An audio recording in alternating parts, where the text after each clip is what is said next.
आज हम लोग भाषा पे चर्चा कर रहे थे और भाषा के विविध रूपों के विषय में हमने आपको बताया था, जैसे राष्ट्रभाषा क्या है, राजभाषा क्या है, उपभाषा क्या है, कृत्रिम भाषा क्या है।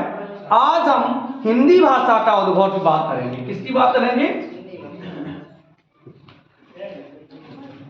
हिंदी भाषा का उद्भव। आज हम चर्चा करेंगे हिंदी भाषा के उद्भव की, कि हिंदी भाषा कहां से आई, क्या है, कहां तक रहेगी, हिंदी भाषा कहां से आई, कहां तक है, इसका विकास क्या है, कहां से इसका जन्म हुआ है। तो चलो इस पे चर्चा करते हैं। भारत की जो सबसे प्राचीनतम ज्ञात भाषा है, भारत की सबसे प्राचीनतम, हमने एक शब्द लिखा ज्ञात भाषा,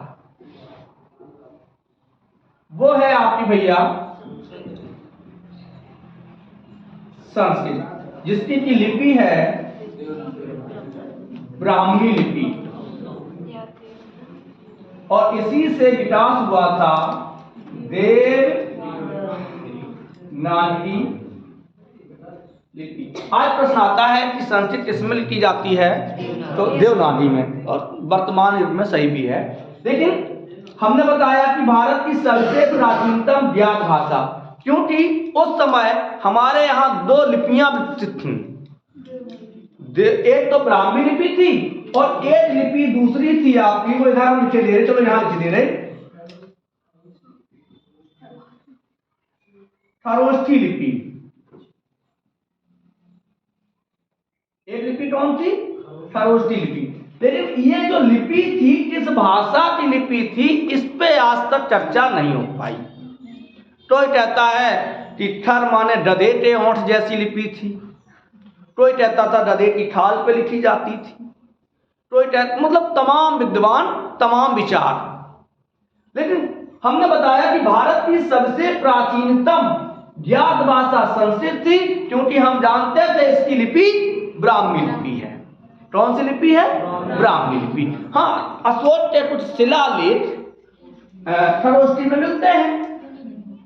अच्छा, अब संस्कृत का जो समय था वो कितना था, तो इसका जो समय था वो था 1500 ईसा पूर्व से 500 ईसा पूर्व।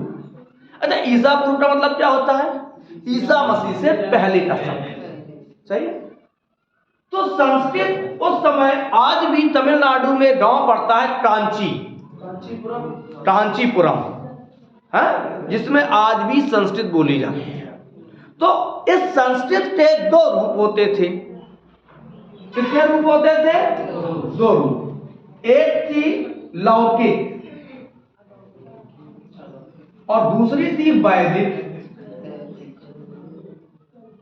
एक थी लौकिक और दूसरी थी वैदिक।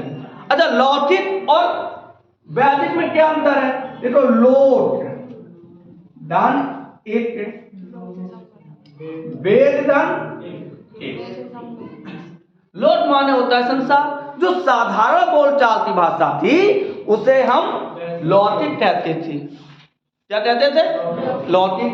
लेकिन जिसमें हमारे वेद लिखे जाते थे वो वैदिक, जिसमें जो वेदों की भाषा है, जो काल से परे है, उसमें हमारे वेद लिखे जाते थे। तो वेदों की भाषा को हम क्या कहते थे? वैदिक, और इसको कहते थे लौकिक, क्योंकि परिवर्तन संसार का नियम है। परिवर्तन क्या है? कुछ समय के बाद इसमें भी थोड़ा सा परिवर्तन हुआ, तो दोनों में से जब परिवर्तन हुआ तो इसको तो छोड़ ही दीजिए, क्योंकि ये केवल वेदों की थी, वेद पुराण इसमें लिखे गए। अब साहित्य तो इसमें भी मिलता है, जैसे जितने भी संस्कृत के ग्रंथ हैं, वेदों को छोड़ते हुए किसमें लिखी गई? लौकिक में लिखे गए। तो ये साधारण आम जन की भी भाषा थी और साहित्यिक भाषा भी थी, और इसमें हमारे वेद लिखे गए। अब बात आती है कि जब इसका परिवर्तन हुआ लौकिक संस्कृत, यानी संस्कृत और लौकिक दोनों का मैं बताता हूं। जब परिवर्तन हुआ तो एक नई भाषा आई, पाली भाषा। कौन सी भाषा? पाली। अब पाली का मतलब तमाम लोग कुछ पंक्ति से मानते हैं, कुछ किसी से मानते हैं, वो हमारे आपके स्तर की बात नहीं है। जब और बड़े स्तर पे पहुंचेंगे तब उस पर चर्चा होगी, तो समय बर्बाद मत करना उस पर। तो पाली का जो समय था वो था 500 ईसा पूर्व से 1 ईस्वी तक। 500 ईसा पूर्व से 1 ईस्वी तक का जो समय था वो था पाली भाषा। अब यहां से कुछ प्रश्न बन सकते हैं, जैसे पाली भाषा का विकास किससे हुआ? संस्कृत से हुआ। पाली भाषा का समय क्या है? 500 ईसा पूर्व से। अब कुछ प्रश्न जो जर्नल बनते हैं, जैसे भारत की प्रथम देश भाषा पाली भाषा। भारत की प्रथम देश भाषा कौन सी है? भारत की प्रथम जनभाषा। आखिर इसको क्यों भारत की प्रथम देश भाषा और जनभाषा कहा गया, तो थोड़ा सा समझ लेते हैं। ये समय यदि आप गौर से देखोगे तो महात्मा बुद्ध का समय के आसपास होता है। इसको यदि हम समय पे जाएंगे इतिहास में तो ये महात्मा बुद्ध का समय है। तो जब महात्मा बुद्ध ने जब अपने उपदेश देना शुरू किए, जब उन्हें ज्ञान की प्राप्ति हुई और अपने विचार लोगों तक पहुंचाए, वो किस भाषा में पहुंचाए? पाली भाषा में पहुंचाए। किस भाषा में? तो प्रश्न बनता है कि बौद्ध धर्म के या बौद्धों की भाषा का नाम क्या था? पाली भाषा। महात्मा बुद्ध ने अपने उपदेश या अपने ग्रंथ किस भाषा में दिए? पाली भाषा में। समझ में आ रहा है भाई? कोई दिक्कत? हम बहुत कठिनाई की ओर नहीं ले चल रहे हैं। अब इसको बैठ के थोड़ा ऊपर चले। चल तो संस्कृत से पाली, यानी कि संस्कृत से पाली। कुछ समय के बाद फिर परिवर्तन हुआ, क्योंकि नियम है। तो एक नई भाषा आई, प्राकृत भाषा। कौन सी? प्राकृत। प्राकृत का समय क्या था? 1 ईस्वी से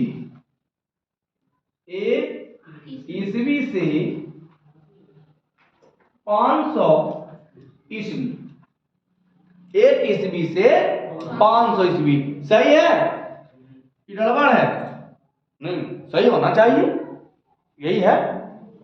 तो प्राकृत भाषा। अब जरा इस समय की ओर ध्यान दीजिए, तो ये महावीर स्वामी की भाषा है, जैन। यदि पूछा जाए बौद्ध धर्म के ग्रंथ किस भाषा में लिखे गए?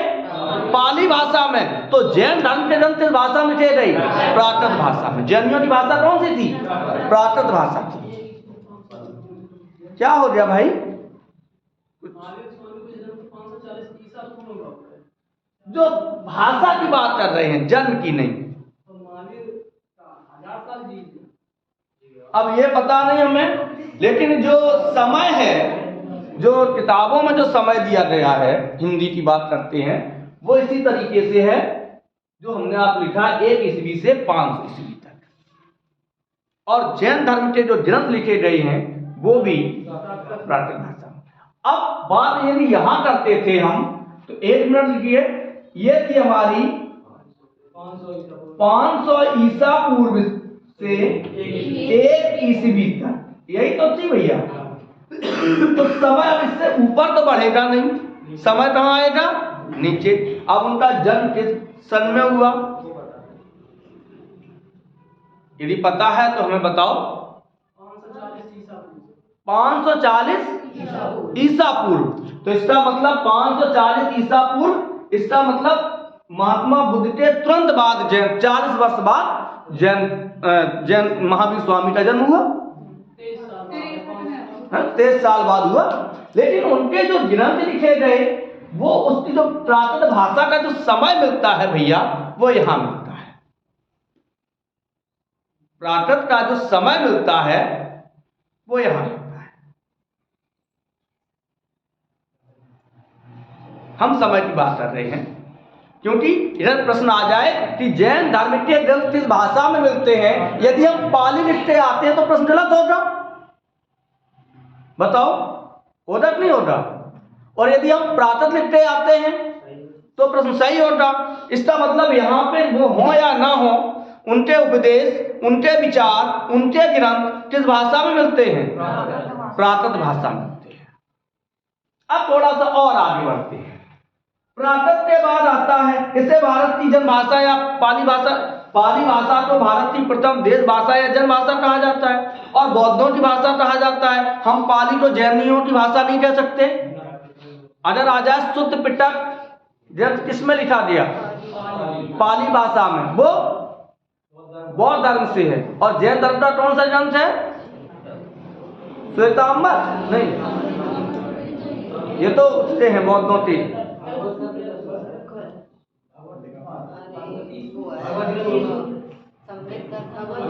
शुद्ध पिटक ये भी नहीं है। भगवती सूत्र, भगवती सूत्र किसमें है? प्राकृत में लिखा गया। अब थोड़े से और आगे बढ़ते हैं। एक नई भाषा का जन्म होता है अपभ्रंश, जो 500 ईस्वी से 1000 ईस्वी तक है, और जिसे हम कह सकते हैं हिंदी की समय सीमा। एक प्रश्न आता है, हिंदी का विकास कब से माना जाता है? तो 1000 ईस्वी से। क्यों? क्योंकि अपभ्रंश को हम 3-4 तरीके, अपभ्रंश को पुरानी हिंदी भी कहा जाता है। चंद्र शर्मा धुलेरी ने पुरानी हिंदी कहा। इसके नाम है अभट्ट। अपभ्रंश को अभट्ट भी कहते हैं, क्योंकि इस अपभ्रंश से कुछ ऐसी अपभ्रंशों का विकास हुआ जिससे हिंदी का विकास हुआ। चलो उन अपभ्रंशों के विषय पर आज चर्चा करते हैं। तो अब पहले थोड़ा सा समझ लेते हैं कि अपभ्रंश से प्राकृत, प्राकृत से पाली, पाली से अच्छा संस्कृत को हम किस भाषा के अंतर्गत रखेंगे? राजभाषा, राष्ट्रभाषा, मूल भाषा या प्राकृत भाषा? मूल भाषा, क्योंकि ऊपर हमें कुछ मिलता ही नहीं। अच्छा पाली को किस भाषा में रखेंगे? पाली को हम मूल भाषा में नहीं रखेंगे, जन भाषा है, प्राकृत लोक भाषा है, अपभाषा है, क्योंकि इसका जन्म हुआ किसी से। चलो आगे। अब बात आती है अपभ्रंश की।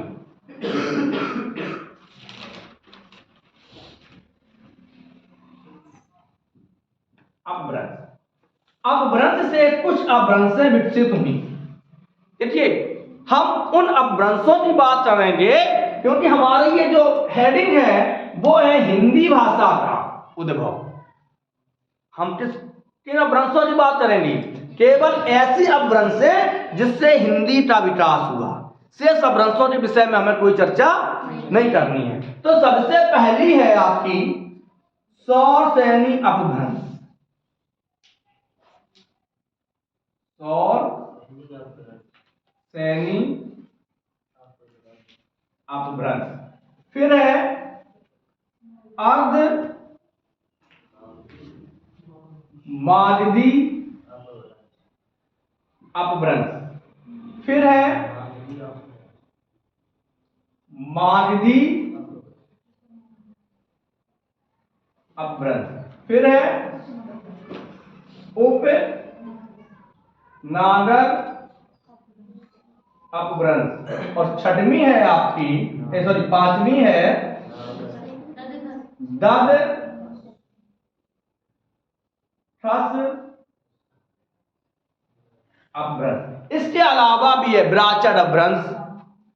और हिंदी का विकास हुआ है, और भाषाओं का विकास हुआ, और बोलियों का विकास हुआ। लेकिन ये 5 जो है,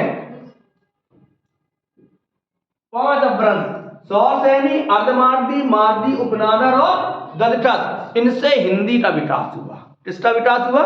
इसीलिए कहा जाता है कि हिंदी 1000 साल पुरानी है? जैसे सबसे पहले सौरसेनी अपभ्रंश से निकली पश्चिमी हिंदी। सौरसेनी अपभ्रंश से क्या निकली? अच्छा, हम लोग जहां से खड़े हैं, इधर पश्चिम मोटा कि इधर पश्चिम मोटा है? इस साइड पश्चिम मोटा। तो अपनी जो समय सीमा है वो कहां तक है? इटावा तो पहले औरैया इटावा एक ही थी, तो इटावा को हम अपना मान सकते हैं कि इटावा के बाद क्या मिलेगा? पश्चिम। तो इटावा के बाद थी और अपनी ये सब पश्चिम। आज मान दी पूर्वी, बोलो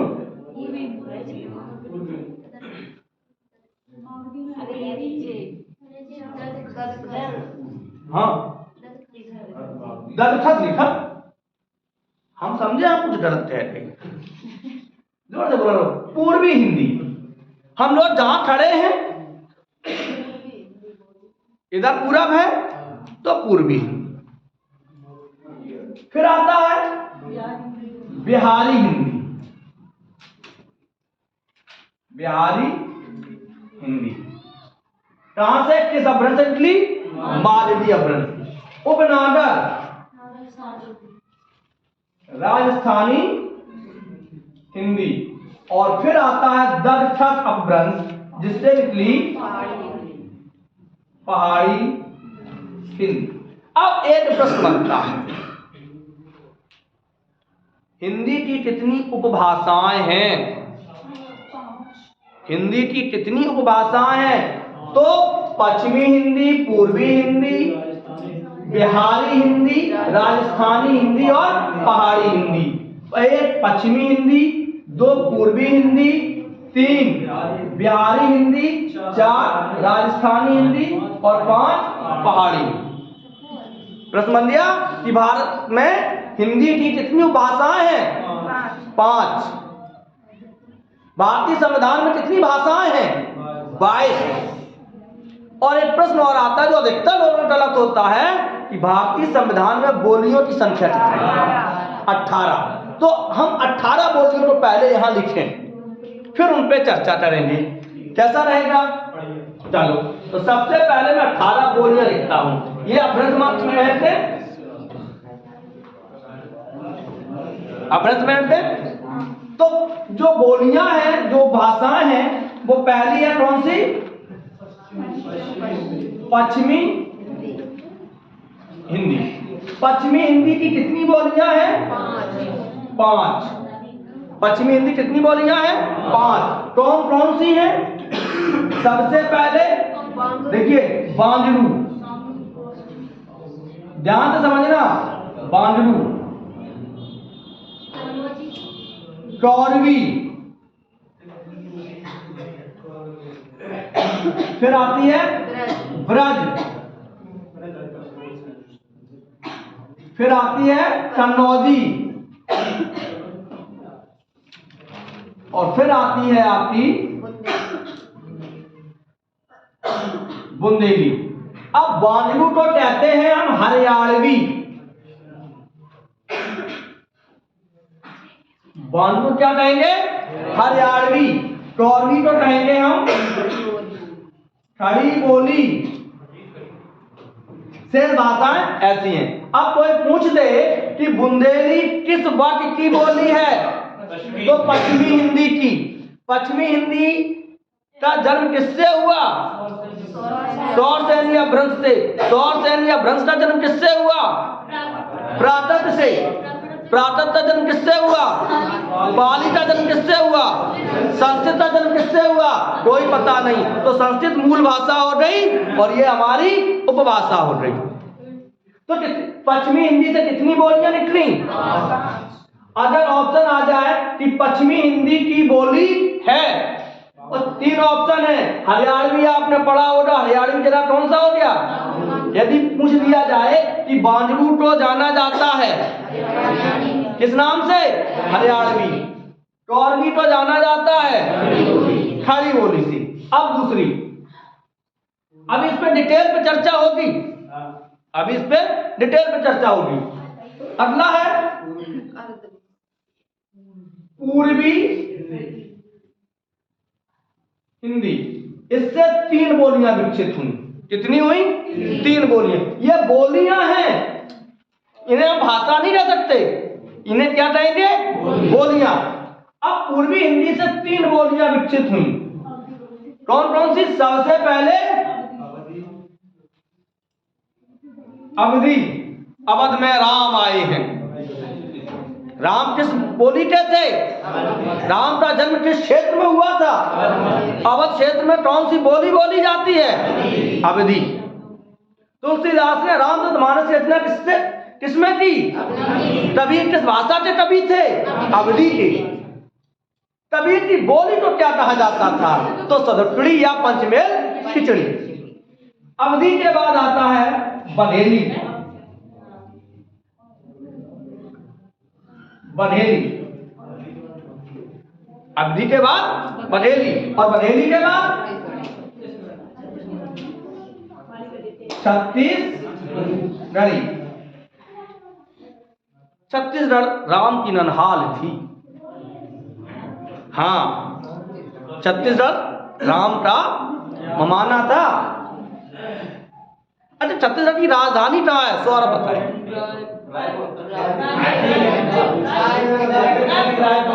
छत्तीसगढ़ की राजधानी कहाँ है? रायपुर। अच्छा, 1 मिनट रुको भैया, शांत रहो। आप बताइए, दिसपुर किसकी राजधानी है? चलो, पूर्वी हिंदी। तो पूर्वी हिंदी कितनी बोलियां हैं? 3। तीसरी मेरी बोली आती है बिहारी हिंदी। कौन सी? यानी क्या?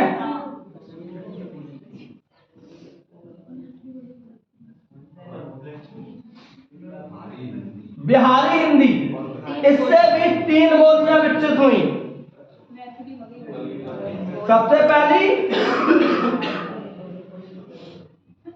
भोजपुरी, फिर मगही, और फिर मैथिली। बिहारी हिंदी से कितनी बोलियां विकसित हुई? भोजपुरी, मगही और मैथिली।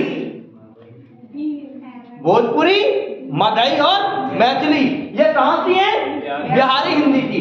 अच्छा, पश्चिमी हिंदी से कितनी हुई? 5। पूर्वी हिंदी से 3। बिहारी हिंदी से 3। कितनी होगी टोटल? 11। कितनी बची?